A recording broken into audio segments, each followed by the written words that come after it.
let it bang, bang.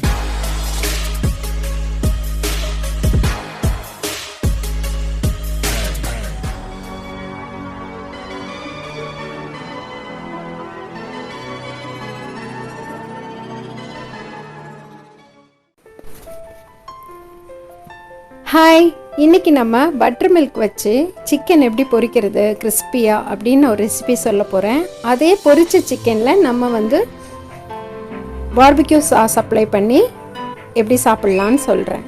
இப்போ வந்து நல்ல திக் தயிர் எடுத்திருக்கேன். அதை நல்லா கொஞ்சம் சால்ட் போட்டு நல்லா இந்த மாதிரி குட்டி மத்து வச்சு நல்லா கடைஞ்சிக்கோங்க.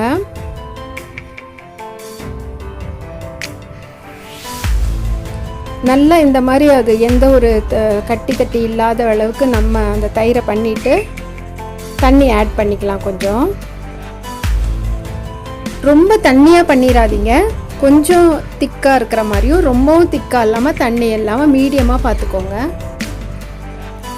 இதில் நம்ம அந்த கழுவி வச்சுருக்க இந்த சிக்கன் விங்ஸ் வச்சு எல்லாத்தையும் உள்ளே அப்படியே முங்குற மாதிரி வச்சு ஊற வைங்க.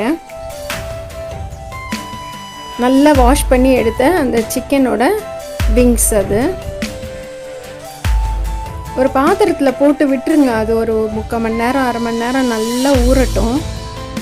ஊறின உடனே நம்ம என்ன பண்ணலாம், இந்த ஆவகாடோ பட்டர் ஃப்ரூட் இருக்கு இல்லையா, அதோட மயோனிஸ் எப்படி செய்கிறதுன்னு நான் சொல்கிறேன். இது ஒரு டிப் மாதிரி தான். கொஞ்சம் சால்ட் போட்டுக்கோங்க. ஆவகாடோவில் உள்ள பல்பெல்லாம் எடுத்து மிக்சியில் போட்டுக்கோங்க. ஒரே ஒரு பூண்டு, முட்டையோட மஞ்சக்கரு 1. நான் வந்து கொஞ்சம் காரத்துக்கு ஒரு 4-5 மிளகு போட்டிருக்கேன். 1/2 லெமன் புழிஞ்சிக்கோங்க.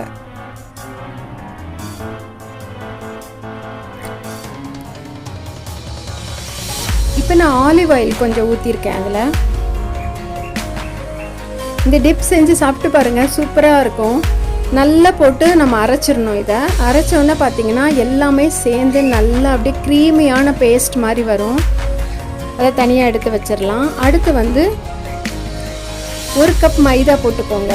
அதுக்கு கீழே என்ன பண்ணியிருக்கேன்னா 2 பூண்டு பல்லை நச்சு சேர்த்துருக்கேன்.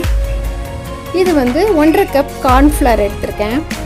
பூண்டு பவுட்ரு இருந்தாலும் போட்டுக்கலாம், ஆனால் என்கிட்ட இல்லை, அதனால நான் பூண்டை நல்லா பொடியாக நறுக்கி சாப் பண்ணி போட்டிருக்கேன். தேவையான அளவுக்கு உப்பு இந்த மாவுக்கு. காரத்துக்கு மிளகாய் தூள் சேர்த்துருக்கேன். நான் வேறு கலரெல்லாம் எதுவும் சேர்க்கலை. உங்களுக்கு கலர் பொடி வேணாலும் கொஞ்சமாக ஆட் பண்ணிக்கலாம். இப்போ அந்த நம்ம ஊற வச்சுருந்தோம்ல அந்த பட்டர் மில்கில் மோரில், அதில் உள்ள சிக்கனெல்லாம் எடுத்து இந்த மாவை நல்லா எல்லாம் சேர்ந்து மசாலாலாம் கிளறி வச்சுட்டு கலந்து நல்லா வச்சுட்டு இந்த சிக்கனை நல்லா டிப் பண்ணி எடுங்க.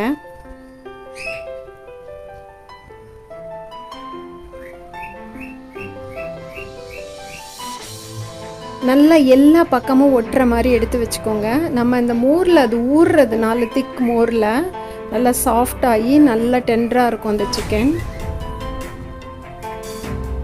இப்போ இந்த மாவு வந்து இப்படி நல்லா டிப் பண்ணி வச்சுக்கோங்க. இந்த மாதிரி நம்ம வச்சுருக்கோம்ல, பார்த்தா இப்படி ஒட்டாத மாதிரி தெரியும், ஆனால் நல்லா கிறிஸ்பியாக இருக்கும். வேணும்னா மீத மாவு கடைசியாக இருந்தால் கூட இன்னொரு வாட்டி கூட நம்ம பெரட்டி எடுத்து வச்சுக்கலாம்.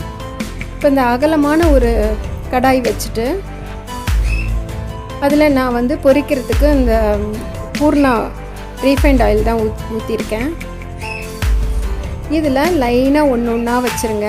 இந்த பாத்திரம் நான் ஏன் எடுத்தேன்னா, ஒரே 2 டைமில் இவ்வளோ விங்ஸையும் நம்ம பொரித்து எடுத்துடலாம். 18 விங்ஸையும் ஒரே ஒரு இது வச்சோன்னா சரியாக இதுவாகாது, அதனால நான் இந்த பாத்திரம் வச்சுருக்கேன்.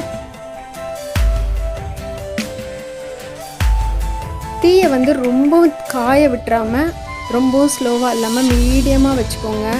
ஏன்னா உள்ளே வேகாமல் மேலே மட்டும் வெந்த மாதிரி காமிக்கும்.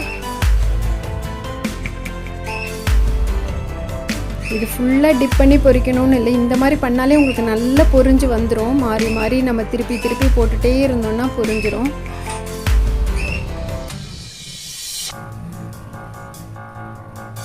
இது நம்ம திருப்பி போடுறதுக்கு ஈஸியாக இருக்கிறது தான் அகல பாத்திரம் நான் போட்டேன்.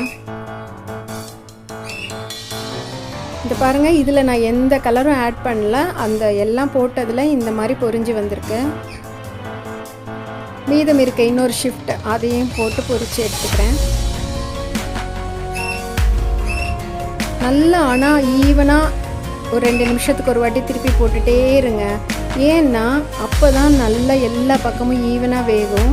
இன்னொன்று என்னென்னா, நம்ம வேணும்னா இன்னொரு வாட்டி பொரித்து எடுத்துகிட்டு இன்னொரு வாட்டி கூட அந்த எண்ணெயில் போட்டு ஃப்ரை பண்ணிக்கலாம். ஏன்னா டபுள் ஃப்ரை மாதிரி இருக்கும், இன்னும் கிறிஸ்பியாக இருக்கும். அது எப்படி நம்ம ஃப்ரெஞ்ச் ஃப்ரைலாம் பண்ணுறோம் அந்த மாதிரி. இப்போ இங்கே பாருங்கள், நான் கொஞ்சம் சிக்கன் இப்படி பொரிச்ச சிக்கன் எடுத்துட்டேன். இதில் நான் வந்து பார்பிக்யூ சாஸ் வந்து வாங்கினேன் கடையில். ஆனால் இது வீட்டிலே நம்ம எப்படி செய்கிறதுன்னு நான் ஒரு நாள் காமிக்கிறேன். இப்போ நான் கடையில் தான் வாங்கினேன். அது வாங்கிட்டு அதை அப்படியே நல்லா கலந்துட்டு ப்ரஷ் வச்சு இப்படி போட்டுக்கோங்க. கடையிலலாம் 6 விங்ஸ் அப்படி வச்சுட்டு ஒரு ரேட் இருக்கும். நல்ல பிள்ளைங்களுக்கு நம்ம இப்படி வாங்கி செஞ்சு கொடுத்தோம்னா விரும்பி சாப்பிடுவாங்க. வீட்லேயே டிஃப்ரெண்ட்டாக நம்ம செஞ்சு தரலாம். இந்த விங்ஸ் பார்த்திங்கன்னா இவ்வளோ விங்ஸ் எனக்கு 140 ருபீஸ் சிக்கன் கடையில் சொல்லி வச்சு தான் நான் வாங்கினேன். அவங்க முழுசாக கொடுத்துட்டாங்க, நான் பிரேக் பண்ணி அதை 2 ஆக்கியிருக்கேன். இந்த மாதிரி நல்லா ப்ரஷ் பண்ணிக்கோங்க. ப்ரஷ் பண்ணிவிட்டு இதை அப்ளை பண்ணி மேலே கொஞ்சம் வெள்ளையில், இது அழகுக்காக நம்ம போடுறோம். ப்ளஸ் பார்க்கவும் நல்லா ப்ளசண்ட்டாக இருக்குது, சாப்பிட்றதுக்கு நல்லா விரும்புவாங்க. கொஞ்சம் ஸ்ப்ரிங் ஆனியன், இது எங்கள் வீட்டில் நான் தொட்டியில் போட்ட ஸ்ப்ரிங் ஆனியன் தான். பார்க்க நல்லா இருக்குது பாருங்கள், சாப்பிட்றதுக்கும் சூப்பராக இருந்தது. நீங்கள் செஞ்சு பாருங்கள். இப்போ இன்னொரு சிக்கன் பொரிச்சிருந்தோம்ல, மீறி பொரிச்சது, அதில் எதுவும் அப்ளை பண்ணாமல் அப்படியே கிறிஸ்பியான சிக்கன் அதை எடுத்து வச்சு நம்ம இந்த அவகேடோ டிப் பண்ணோம் இல்லையா, அதை தொட்டு சாப்பிட்லாம்.